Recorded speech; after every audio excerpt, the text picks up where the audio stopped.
Welcome to रोजगार classes. आज हम बिहार के करंट अफेयर्स पे चर्चा करेंगे जो कि एग्जाम दृष्टिकोण से बहुत महत्वपूर्ण सेगमेंट है और इससे अभी आपके आगामी एग्जाम जो कि 67 बीपीएससी का एग्जाम होना है उसमें 15 से 20 क्वेश्चन बिहार के करंट अफेयर से पूछे जाएंगे या फिर जो सचिवालय का एग्जाम होने वाला है उसमें भी यहाँ से बहुत सारे क्वेश्चन पूछे जाएंगे। तो आइए आज का चर्चा शुरू करते हैं। पहला क्वेश्चन है कि लोहिया स्वच्छ बिहार अभियान के तहत बिहार का पहला शौचालय क्लिनिक कहाँ खोला गया। तो वो कहाँ खोला गया है? मुजफ्फरपुर जिला में खोला गया। मुजफ्फरपुर जिला जो है शाही लीची के लिए फेमस है जिसको जीआई टैग दिया गया है। अगला क्वेश्चन है कि किस जिलों को बिहार का कालाजार मुक्त घोषित किया गया है। तो वो कौन सा जिला है? गोपालगंज जिला है। गोपालगंज जिला जो कि उत्तर प्रदेश से बॉर्डर शेयर करता है और यहाँ का सेक्स रेशियो जो है बिहार में सबसे मैक्सिमम में कितना है? 1021 है। आप इसको याद रखेंगे। अगला क्वेश्चन है कि मुख्यमंत्री का सामाजिक सुधार अभियान कहाँ से शुरू किया गया। इस टाइप के भी परीक्षा में क्वेश्चन पूछ लिए जाते हैं कि लोकेशन बताइए जहाँ से कोई भी अभियान हो या फिर योजना हो चालू की जाती है। तो मुख्यमंत्री सामाजिक सुधार अभियान जो शुरू किया गया था वो मोतिहारी से शुरू किया गया था। अगला क्वेश्चन है कि ऑपरेशन प्रहार किससे संबंधित है। ऑपरेशन प्रहार जो है वो बिहार में शराबबंदी से संबंधित है। बिहार में 2016 से शराबबंदी की गई है जो कि उसी को बढ़ावा देने के लिए, शराबबंदी को बरकरार रखने के लिए ऑपरेशन प्रहार चलाया गया है। अगला क्वेश्चन है कि नीति आयोग के स्वास्थ्य सूचकांक 2021 में बिहार का कौन सा स्थान है। तो बिहार का कौन सा स्थान है? बिहार का स्थान है 18वां। बिहार का स्थान है 18वां। नीति आयोग के स्वास्थ्य सूचकांक 2021 में बिहार का स्थान 18वां है। आइए अगले क्वेश्चन पे चलते हैं। बिहार सरकार द्वारा आयोजित दूसरा पक्षी महोत्सव कहाँ पे आयोजित किया गया है।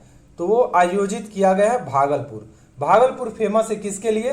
तो विक्रमशिला गांगेय डॉल्फिन अभ्यारण्य के लिए भागलपुर फेमस है। और अभी आपके बीपीएससी में क्वेश्चन पूछा गया था कि राष्ट्रीय डॉल्फिन दिवस कब मनाया जाता है। तो वो मनाया जाता है 5 अक्टूबर को। 5 अक्टूबर को मनाया जाता है राष्ट्रीय डॉल्फिन दिवस। और एक चीज़ और, बिहार सरकार का ये जो दूसरा पक्षी महोत्सव है ये तो भागलपुर हो गया। आपसे ये भी पूछ सकता है कि पहला पक्षी महोत्सव कहाँ मनाया गया। तो पहला पक्षी महोत्सव जो मनाया गया था वो बिहार के जमुई जिला में मनाया गया था जिसका नाम दिया गया था कलरव पक्षी उत्सव बोला गया था उसको। अगला क्वेश्चन है कि डिजिटल कृषक सेवाएं देने के लिए कृषि विभाग द्वारा कौन सा मोबाइल ऐप शुरू किया गया है। तो वो जो मोबाइल एप्लीकेशन शुरू किया गया है उसका नाम है बिहान। किस लिए शुरू किया गया? डिजिटल कृषक सेवाएं देने के लिए, यानी डिजिटल माध्यम से जो कृषक हैं, जो फार्मर्स हैं, उनको सेवाएं दी जाएगी, उसके लिए एप्लीकेशन शुरू किया गया है जिसका नाम है बिहान एप्लीकेशन। ठीक है। अगला क्वेश्चन है वन स्थिति रिपोर्ट 2021 के अनुसार बिहार में लगभग कितने वर्ग किलोमीटर वन आवरण है। तो वो कितना है? 7380.79 वर्ग किलोमीटर है। इसी क्रम में है कि जो कि राज्य के कुल भौगोलिक क्षेत्र का कितना है? तो 7.84% है। ये मैंने वन स्थिति रिपोर्ट 2021 है उससे क्वेश्चन रखे हैं। 5-6 क्वेश्चन के आसपास है इससे, क्योंकि इससे भी क्वेश्चन बनते हैं तो आपके लिए 5-6 क्वेश्चन इसमें रखे गए हैं। आप इसको ध्यानपूर्वक देखेंगे और सुनेंगे। इस प्रकार बिहार में कुल वन वृक्ष आवरण कितने हो गए? ये तो वो हो गया कौन सा? वन आवरण हो गया। ये हो गया वन आवरण। ठीक है। अब पूछ रहा है कि टोटल वन वृक्ष आवरण, वन भी और वृक्ष भी, यानी कि फॉरेस्ट और क्या है? वृक्ष, इन सबको काउंट किया जाए, फॉरेस्ट एरिया और वृक्ष आवरण वाला एरिया है, तब कितना होगा? तो 9722 वर्ग किलोमीटर हो गया, जो कि टोटल बनता है बिहार के क्षेत्रफल का 10.32%। इसी क्रम में अगला है, ये भी आपसे पूछा जा सकता है कि 2019 के तुलना में 2021 में कितना वर्ग किलोमीटर का वन आवरण की वृद्धि हुई है। तो कितना हुआ? 75। बिहार में इस तरीके से बिल्कुल फिगर वाले क्वेश्चन पूछ लिए जाते हैं। तो 75 वर्ग किलोमीटर का वन आवरण की वृद्धि हुई है। अगर जो प्रतिशत में पूछता है तो 1.03%। ठीक है। आइए अगले स्लाइड में चलते हैं। क्षेत्रफल के आधार पर सर्वाधिक वन आवरण वाले जिले हैं। अगर जो क्षेत्रफल के आधार पर पूछेगा कि सर्वाधिक वन आवरण वाले जिले कौन है, तो आपको याद रखना है कैमूर। कैमूर में कितना है, तो 1051.56 वर्ग किलोमीटर है। ये तो पहले स्थान पे हो गया। दूसरे स्थान पे कौन सा है, तो पश्चिम चंपारण है। तीसरे स्थान पे कौन सा है, तो वह है रोहतास है। अगर जो पूछता है कि प्रतिशतता के आधार पे ये तो क्षेत्रफल के आधार पे कैमूर हो गया। अगर जो पूछता है कि प्रतिशतता के आधार पे कौन सा जिला है जहां पे सबसे ज्यादा वनावरण है, तो वो कौन सा है, या कौन सा है, वो भी कैमूर है। कितना है, 31.56% है। आगे चलते हैं।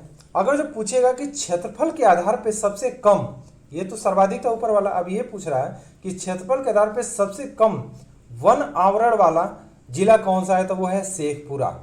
वो कौन सा जिला है, शेखपुरा। कितना है वहां पे, तो वहां पे है 1.19 वर्ग किलोमीटर, 1.19 वर्ग किलोमीटर।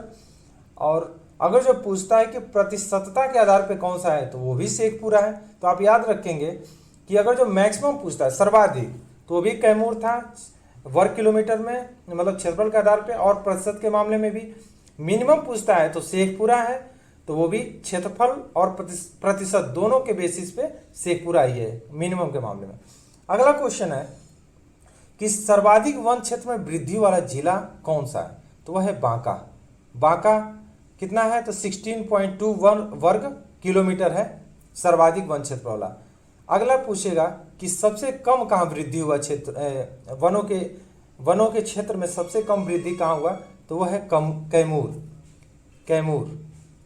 कैमूर दुर्गावती जलप्रपात के लिए जाना जाता है, और कैमूर में सबसे बड़ा वन्य जीव अभयारण्य भी है। अगला क्वेश्चन पे चलते हैं। बिहार में एक राष्ट्रीय उद्यान और 12 वन्य जीव अभयारण्य है। ये भी क्वेश्चन पूछा जाता है कि बिहार में कितने राष्ट्रीय उद्यान है, तो कितने हैं, एक है। और उसका नाम क्या है, तो उसका नाम है वाल्मीकि राष्ट्रीय उद्यान, जो कि पश्चिम चंपारण में है। पश्चिम चंपारण में है वाल्मीकि राष्ट्रीय उद्यान। और कितने वन्य जीव अभयारण्य है, तो वह है 12। वो कितने हैं, तो वह है 12। अगला क्वेश्चन है कि पद्म पुरस्कार 2022 के तहत पद्म श्री पुरस्कार दिया गया, जो कि बिहार से हैं, तो किन किन लोगों को दिया गया। इस बार जो पद्म श्री पुरस्कार दिया गया वो 2 लोगों को दिया गया है। किन किन लोगों को दिया गया है, तो पहले हैं आचार्य चंदना जी, जो कि सामाजिक कार्य के लिए दिया गया है। ये भी क्वेश्चन पूछ लिया जाता है कि किस क्षेत्र में दिया गया है, तो आचार्य चंदना जी को दिया गया है सामाजिक कार्य के लिए। दूसरे कौन है जिनको दिया गया है, तो वो है सहबाल गुप्ता। सहबाल गुप्ता जी हैं जिनको साहित्य और शिक्षा के क्षेत्र में दिया गया है मरणोपरांत, यानी कि उनकी मृत्यु हो गई थी, उसके बाद ये उनको पद्मश्री पुरस्कार दिया गया है, इसलिए इसको मरणोपरांत बोलेंगे। सहबाल गुप्ता जी को मिला गया साहित्य और शिक्षा के क्षेत्र में। अगला क्वेश्चन है नागरिक पुरस्कार। नागरिक पुरस्कार को मैंने थोड़ा डिटेल में दिया है, क्योंकि इसे ये भी पूछ लेता है कि कौन सा पुरस्कार, नागरिक पुरस्कार जो है भारत का सबसे बड़ा है, कौन सा सबसे छोटा है। तो भारत का जो नागरिक पुरस्कार सबसे सर्वोच्च है वह है भारत रत्न। वो क्या है, भारत रत्न। ये कब शुरू किया गया था, भारत रत्न शुरू किया गया था 2 जनवरी 1954 में। 2 जनवरी 1954 को शुरू किया गया था, भारत रत्न स्थापित किया गया था 2 जनवरी 1954 को। अगला है पद्म पुरस्कार, जो कि 1954 से ही शुरू किए गए थे। तो इनका ऑर्डर ये है पद्म विभूषण, उसके बाद से पद्म भूषण, फिर है पद्मश्री। तो ऊपर से एक बार देख लीजिए, क्योंकि इसका ऑर्डर ही पूछ देता है कि कौन सा सबसे बड़ा है, कौन सा छोटा है। तो भारत रत्न सबसे बड़ा, भारत रत्न पहले नंबर पे आ जाएगा 1। दूसरे नंबर पे पद्म विभूषण, तीसरे नंबर पे आ जाएगा आपका पद्म भूषण, चौथे नंबर पे आ जाएगा पद्मश्री। पद्म विभूषण किस क्षेत्र में दिया जाता है, तो असाधारण और विशिष्ट सेवा के लिए पद्म विभूषण दिया जाता है। पद्म भूषण दिया जाता है एक उच्च क्रम की विशिष्ट सेवा के लिए, पद्मश्री दिया जाता है प्रतिष्ठित सेवा के लिए।